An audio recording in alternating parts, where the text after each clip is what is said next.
Masjid Al-Aqsa tujuan. Yang kedua, tempat salat Nabi Muhammad dengan para nabi dan rasul dan para malaikat.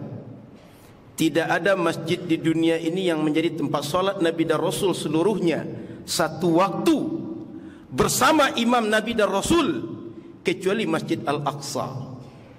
Dan ini menunjukkan kelebihan Masjid Al-Aqsa. Jika kita mengikut perintah Nabi, usahakanlah untuk membantu Palestina dengan apa yang bisa kita buat. Hari ini jika mereka butuh pangan, butuh obat-obatan, butuh ambulan, butuh yang lain, tak bisa kita datang langsung. Kirimlah donasi kita melalui lembaga yang diberikan legalitas oleh pemerintah.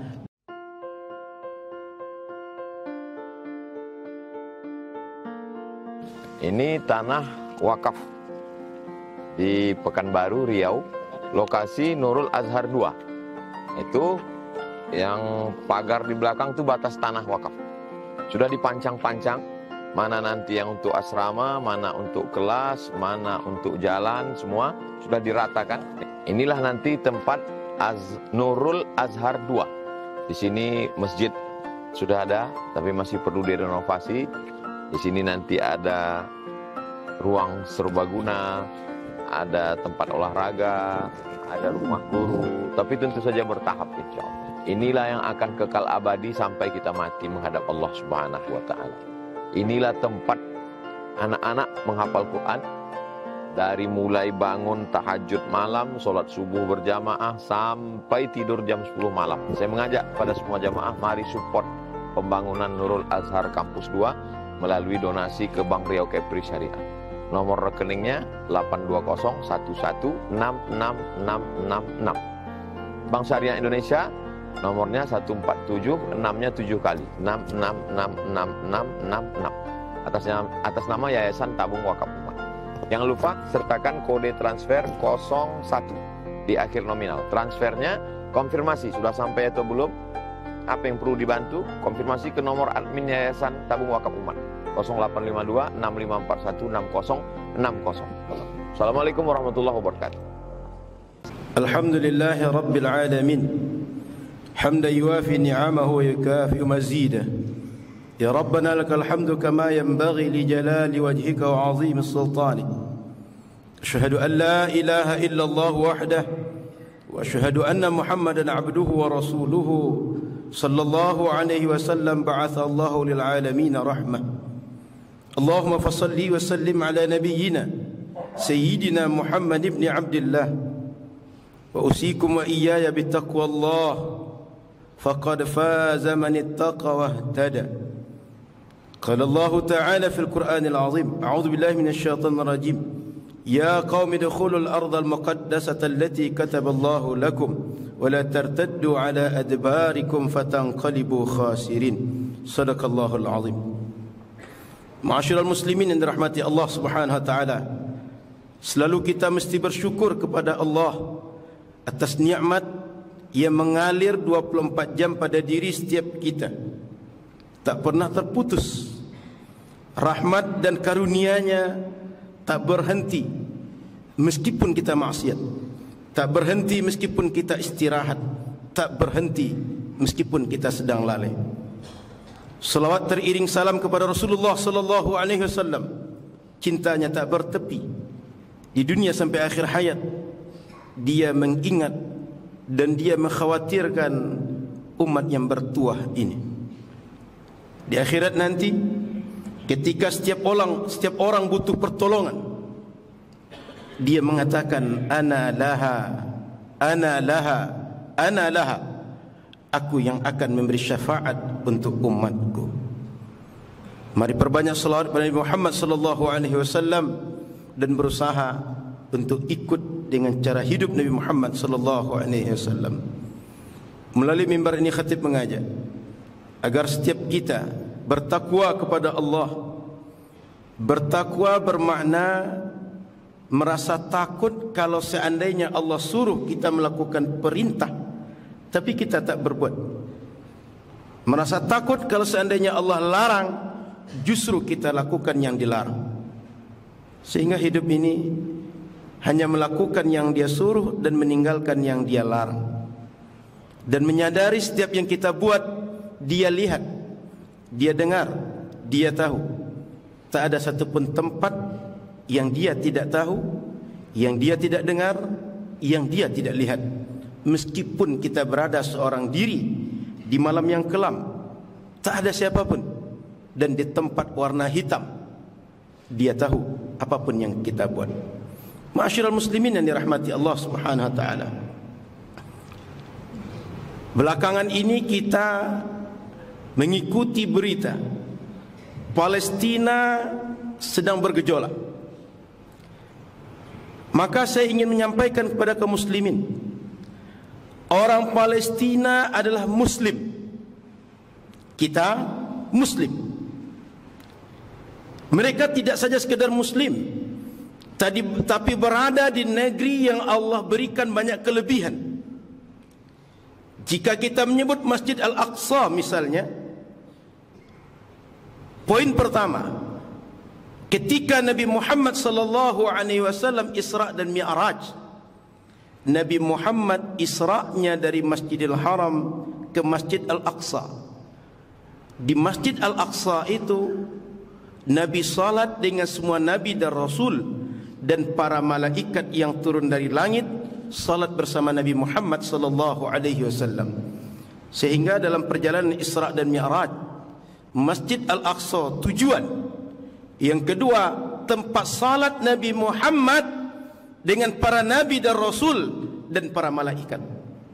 Tidak ada masjid di dunia ini yang menjadi tempat salat nabi dan rasul seluruhnya satu waktu bersama imam nabi dan rasul kecuali Masjid Al-Aqsa. Dan ini menunjukkan kelebihan Masjid Al-Aqsa. Poin kedua, kata Nabi sallallahu alaihi wasallam, la tushaddur rihal illa ila thalathati masajid. Tidak ada perjalanan mengunjungi masjid yang sangat dianjurkan melebihi mengunjungi 3 masjid. Al-Masjidil Aqsa, Al-Masjidil Haram, wa masjidi wal Masjidil Aqsa. Kata Nabi, Masjidil Haram di Makkah Al-Mukarramah, Masjidi Masjid Nabawi di Madinah Al-Munawwarah, Masjid Al-Aqsa di Al-Quds, Palestina. Semoga semua kita berusia panjang, badan sehat, dikurniakan salat di 3 masjid ini. Poin yang ketiga, sahabat Abu Dzar bertanya kepada Rasul, ayu masjidin bunya fil ardi awwala? Qal al-Masjidil Haram. Nabi, apa masjid pertama dibangun di dunia ini? Kata Nabi, Al-Masjidul Haram. Thumma ay, ditanya lanjut, kemudian apa Nabi? Al-Masjidul Aqsa. Masjid kedua yang dibangun adalah Masjid Al-Aqsa. Qal kam bainahuma, berapa jarak kedua masjid itu dibangun wahai Rasul? Qal 40 sanatan. Jarak kedua masjid itu dibangun 40 tahun.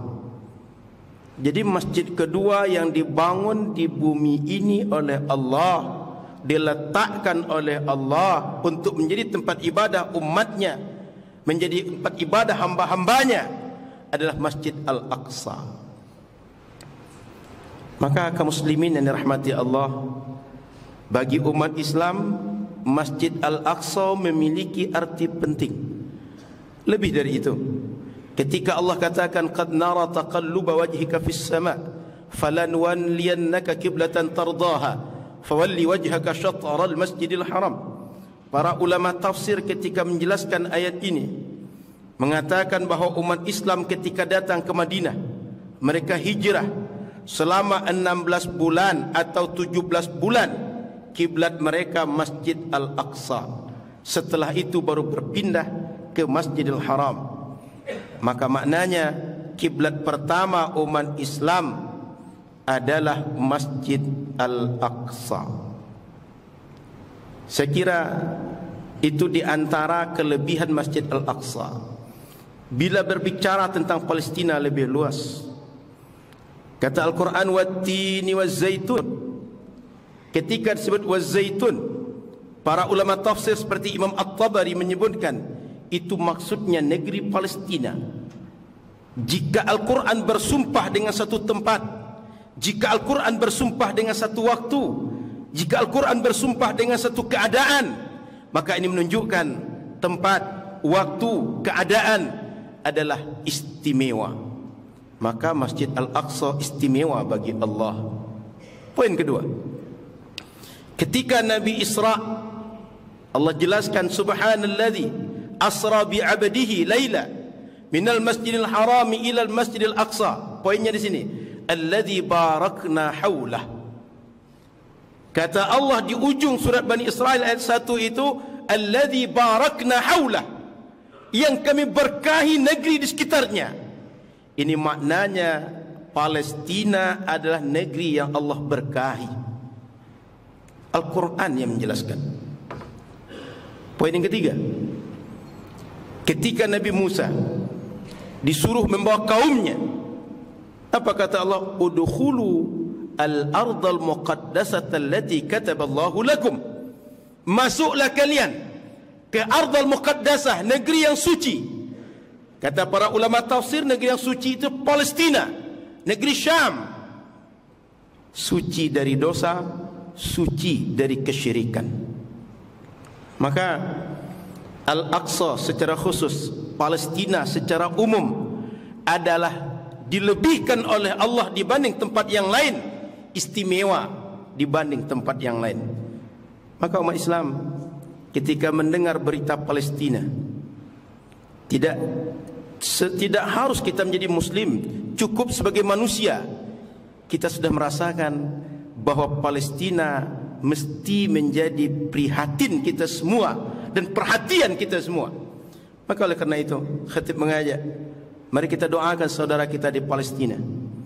Mari kita bantu mereka dengan apa yang bisa kita buat. Dahulu Nabi SAW kepada istrinya mengatakan, andaikan kalian bisa bersedekah, menyediakan lampu lentera untuk Masjid Al-Aqsa, maka buatlah oleh kalian.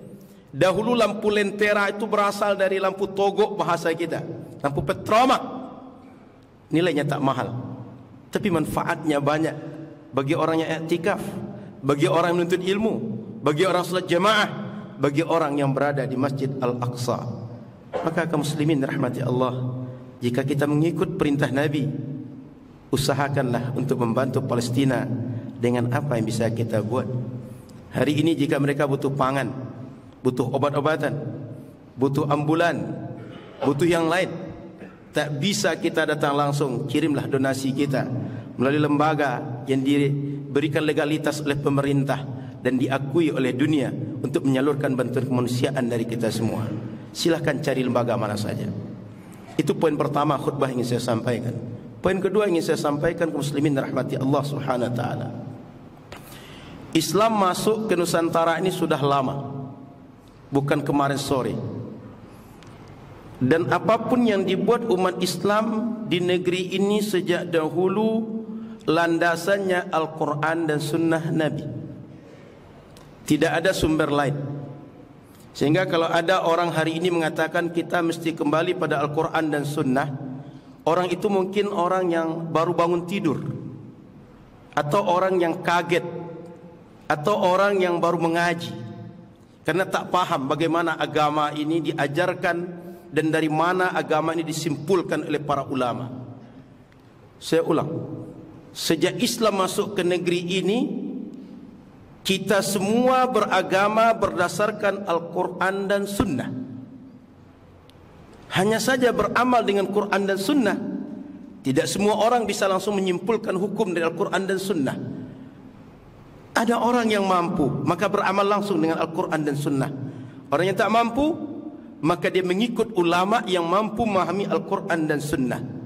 Sehingga kedua-duanya beramal dengan Al-Quran dan Sunnah.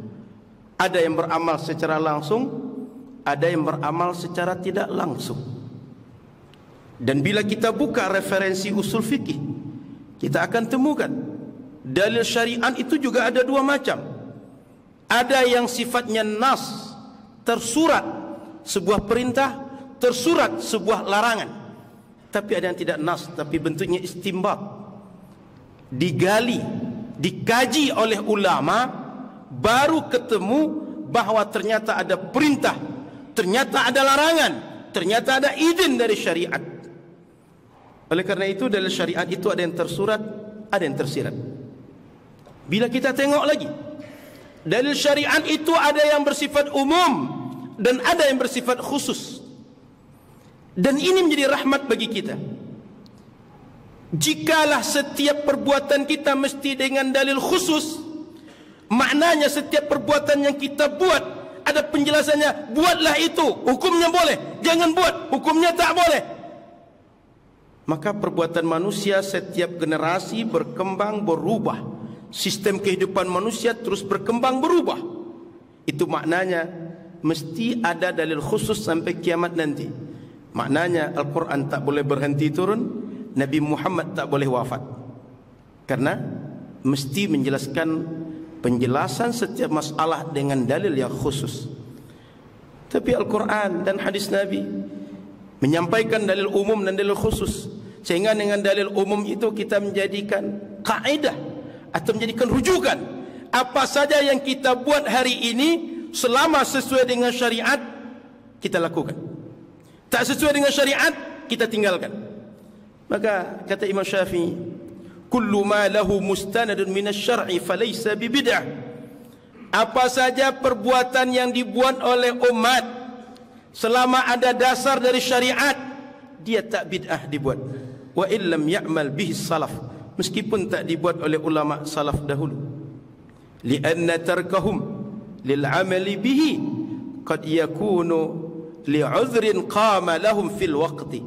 Boleh jadi dahulu para ulama salaf tidak melakukan satu amal karena dia ada uzur atau ada hal yang menyebabkan dia tak bisa melakukan amal itu. Bukan karena tak boleh, boleh, tapi dia tak melakukan karena ada hal lain yang membuat dia tak bisa melakukan amal itu. Aw lima huwa afdalu minhu, atau ada amalan yang dia pandang lebih afdal dibanding amalan yang dibuat umat hari ini. Atau la'allahu law balagha jami'ahum amila bihi, atau boleh jadi hanya sebagian yang tahu, yang lain tak tahu. Kalau semuanya tahu, mereka pasti akan membuat. Wal ahkam ma'khudatun minasyar'. Kata Imam Syafi'i, hukum-hukum syariat wajib dibuat, haram dibuat, mubah dibuat, makruh dibuat, sunnah dibuat. Dasarnya perintah syariat. Waqad athbatah, syariat sudah menjelaskan. Maka kalau sudah ada dalil syariat, dalil umum, dalil khusus, silahkan dibuat. Jika ada dalil tersurat, dalil tersirat, silahkan dibuat. Tapi jika bertentangan dengan syariat, jangan dibuat. Itu makanya Imam Nawawi rahimahullahu ta'ala ketika menjelaskan hadis tentang bid'ah, man ahdatha fi amrina hadha ma laysa minhu fahuwa raddun, siapa saja membuat perkara yang baru dalam masalah agama ini tidak berasal dari agama, maka perbuatan dia tertolak. Imam Nawawi menjelaskan dengan sebuah hadis, seorang Arab datang kepada Nabi. Dia mengadu, Nabi, apa hukuman untuk anakku ini? Dia telah berzina dengan seorang perempuan yang telah menikah. Saya tanyakan, apa hukuman untuk anakku? Ada yang menjawab, cukup tebus dengan sedekah 100 ekor kambing dan merdekakan seorang budak. Tapi hatiku tak tenang Nabi. Aku tanyakan pada yang lain.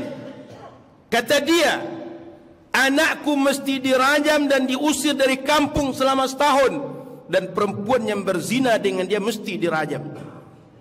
Apa kata Nabi? Balikkan kambing yang 100 ekor dan kembalikan budak, karena tebusan bagi orang yang berzina bukan bersedekah dengan 100 ekor kambing. Anak engkau mesti dicambuk 100 kali, dan anak engkau mesti diasingkan dari kampung selama setahun.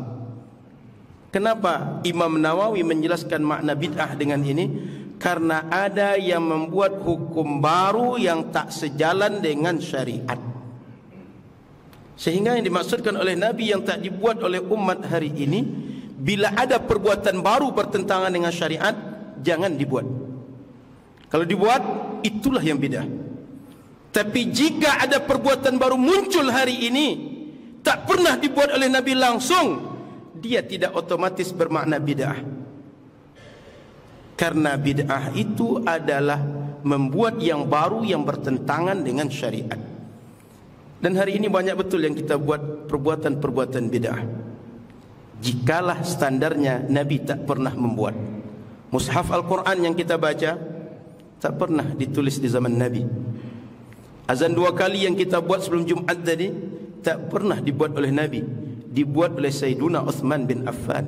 Salat tarawih 20 rakaat tak dibuat oleh Nabi, dibuat oleh Sayyiduna Umar Ibn Al-Khattab. Dan banyak lagi yang baru-baru yang muncul hari ini. Termasuk di Pekanbaru ada Jumat Berkah, ada kajian subuh, subuh Ahad, subuh Sabtu, kajian Selasa malam, Rabu malam, Kamis malam, Jumat malam. Tak pernah dibuat Nabi. Tapi dia perbuatan baru, tak bertentangan dengan syariat, dibuat oleh umat. Tak ada dahulu di zaman Nabi maghrib mengaji. Tak ada dulu khataman Quran bagi anak-anak yang selesai belajar mengaji. Dibuat orang Melayu karena dia perbuatan baru yang tak bertentangan dengan syariat. Maka Imam Syafi'i menjelaskan al-muhdatsatu darban, perbuatan baru itu. Menjelaskan ucapan Imam Syafi'i yang tadi. Ada 2 hal. Satu, wafaqal kitab wa sunnah, dia sejalan dengan Al-Quran dan sunnah, fahuwa mahmudah. Kalau sejalan dengan Al-Quran dan sunnah dia boleh. Tapi kalau seandainya tak sejalan dengan Al-Quran dan sunnah, fahuwa mazmumah, yang baru itu adalah tercela. Dan oleh syariat yang tak boleh dibuat adalah bid'ah yang tercela. Maka kaum muslimin dirahmati Allah, baru saja kita lewati bulan Rabiul Awal, kita semua membuat maulid Nabi. Masjid-masjid di Melayu ini membuat maulid Nabi. Kenapa membuat maulid Nabi? Karena perintah selawat kepada Nabi, Al-Quran yang menjelaskan, innallaha wa malaikatahu yusalluna 'alan nabi ya ayyuhalladzina amanu sallu 'alaihi wa sallimu taslima. Perintah menceritakan tentang kisah Nabi, Al-Quran yang menceritakan, laqad kana fi qisasihim ibratan liulil absar. Kisah orang-orang dahulu, kisah para nabi dan rasul menjadi pelajaran bagi umat-umat yang menggunakan akal dan pikiran mereka. Membaca kisah Nabi, membaca sirah Nabi, membaca maulid yang isinya tentang Nabi, tentang perjalanan Nabi, sirah Nabi, sifat Nabi, mukjizat Nabi, akhlak Nabi. Kalaulah kita mengerti, akan menyebabkan kita semakin kenal dengan Nabi, cinta dengan Nabi. Maka dalil Al-Qurannya banyak. Sehingga saya ingin mengatakan kepada kaum muslimin rahmati Allah, dalil syariat itu ada yang umum dan ada yang khusus, ada yang tersurat dan ada yang tersirat. Sehingga bila anda tak tahu dalil, atau anda tak paham dalil, atau tak ketemu dalil, bukan berarti perbuatan yang dibuat oleh umat Islam di Melayu tidak berdasarkan dalil. Karena dalam kaedah aqliyah dikatakan adamul wajadan la yalzamu adamul wuku'. Kalau kita tak tahu, bukan berarti yang tak tahu itu tak ada. Karena kekurangan pada kita, bukan yang tak tahu itu tak ada, tapi kita yang tak tahu, kita yang tak sampai, kita yang tak dapat informasi, bukan informasi itu tak ada. Maka ma'asyiral muslimin rahmati Allah Subhanahu wa taala, saya ulang, umat Islam jangan Islam dengan kaget. Jangan seperti orang bangun tidur, hari ini teriak mari kembali pada Al-Quran dan Sunnah. Selama ini memang kita kemana? Selama ini memang kita berbuat berdasarkan apa? Umat Islam Melayu sejak dahulu berbuat berdasarkan Al-Quran dan Sunnah. Jangankan Ahlus Sunnah, yang Ahlul Bid'ah saja mengatakan kami berdasarkan Al-Quran dan Sunnah, dan kami paling benar. Maka kaum muslimin rahmati Allah Subhanahu wa taala, ini adalah cara pandang beragama yang mesti kita kembalikan kepada asal, dan jangan latah kembali pada Al-Quran dan Sunnah, padahal kembali kepada hawa nafsu masing-masing. Barakallahu li wa lakum minal Qur'anil azim wa nafa'ani wa iyyakum ma fihi minal ayati wa dzikril hakim wa taqabbalallahu minni wa minkum tilawatahu innahu huwal ghafurur rahim.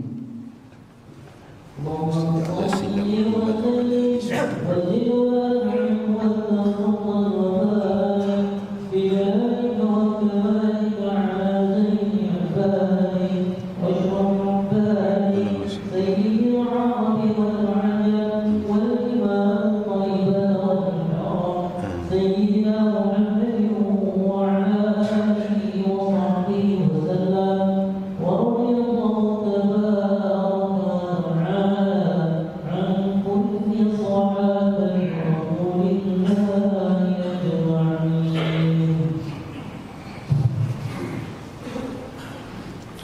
Alhamdulillahi wa kafa. Wassalatu wassalamu ala nabiyil mustafa wa ala alihi wa ashabihi ahli sidqi wal wafa. Asyhadu an la ilaha illallah wahdah wa asyhadu anna Muhammad Rasulullah sallallahu alaihi wasallam. Allahumma fassalli wa sallim ala nabiyyina Muhammad sallallahu alaihi wasallam. Wa usikum wa iyaya bittaqwallah faqad fazal muttaqun. Ma'asyiral muslimin rahmati Allah Subhanahu wa taala. Selama ini umat Islam Ahlus Sunnah wal Jamaah di mana saja dalam beramal mengikut Imam Abu Hanifah. Beliau meninggal tahun 150 Hijriah, ulama salaf. Mengikut Imam Malik bin Anas, meninggal 179 Hijriah, ulama salaf. Mengikut Imam Muhammad bin Idris Asy-Syafi'i, meninggal tahun 204 Hijriah, ulama salaf. Mengikut Imam Ahmad bin Hanbal, meninggal tahun 241 Hijriah, ulama salaf. Sehingga selama ini umat Islam Ahlus Sunnah di mana saja mengikut ulama salaf.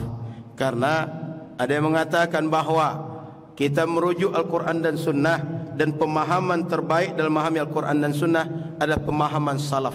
Semua kita telah mengikut ulama salaf. Dalam akidah, umat Ahlus Sunnah mengikut Imam Abu Hasan Al-Asy'ari, meninggal 324 Hijriah, ulama salaf.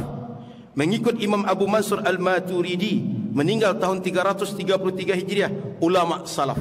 Kata Imam Ibn Hajar Al-Haytami, Al-Mutaqaddimun, yang disebut dengan ulama mutaqaddimun atau ulama salaf itu dahulu adalah ulama yang hidup 4 abad pertama peradaban Islam. Ulama yang saya sebutkan dan menjadi rujukan umat Islam semuanya salaf. Maka umat Islam Melayu sejak dahulu adalah pengikut salaf sebelum salafi mengaku-ngaku pengikut salaf. Jadi jangan kaget, Bapak Ibu, jangan tercengang, karena kita sebenarnya pengikut salaf yang sesungguhnya dan telah beramal sesuai dengan Al-Quran dan Sunnah sesuai pemahaman para ulama salaf. Inna Allah wa malaikatahu yusalluna ala nabi ya ayyuhalladzina amanu sallu alaihi wa sallimu taslima. Allahumma salli ala sayyidina Muhammad wa ala ali sayyidina Muhammad kama sallaita ala sayyidina Ibrahim wa ala ali sayyidina Ibrahim wa barik ala sayyidina Muhammad wa ala ali sayyidina Muhammad kama barakta ala sayyidina Ibrahim wa ala ali sayyidina Ibrahim fil alamin innaka Hamidum Majid. Allahumma ighfir lil muslimin wal muslimat wal mu'minin wal mu'minat al ahya'i minhum wal amwat. Allahumma a'inna ala dhikrika wa syukrika wa husni ibadatik. رضينا بالله ربا وبالإسلام دينا محمد صلى الله عليه وسلم نبيا ورسولا. اللهم أرنا الحق حقا فارزقنا اتباعه وأرنا الباطل باطلا وارزقنا اجتنابه. ربنا آتنا في الدنيا حسنة وفي الآخرة حسنة وقنا عذاب النار. اللهم انصر إخواننا المجاهدين في فلسطين. اللهم انصر إخواننا المجاهدين في غزة. اللهم انصر إخواننا المجاهدين في كل مكان وحين فإنك على كل شيء قدير وبالإجابة جدير. معاشر المسلمين عباد الله، إن الله يأمركم بالعدل والإحسان وإيتاء ذي القربى وينهى عن الفحشاء والمنكر والبغي يعظكم لعلكم تذكرون فاذكروا الله يذكركم واشكروا الله على نعمه يزدكم من فضله وأقيموا الصلاة.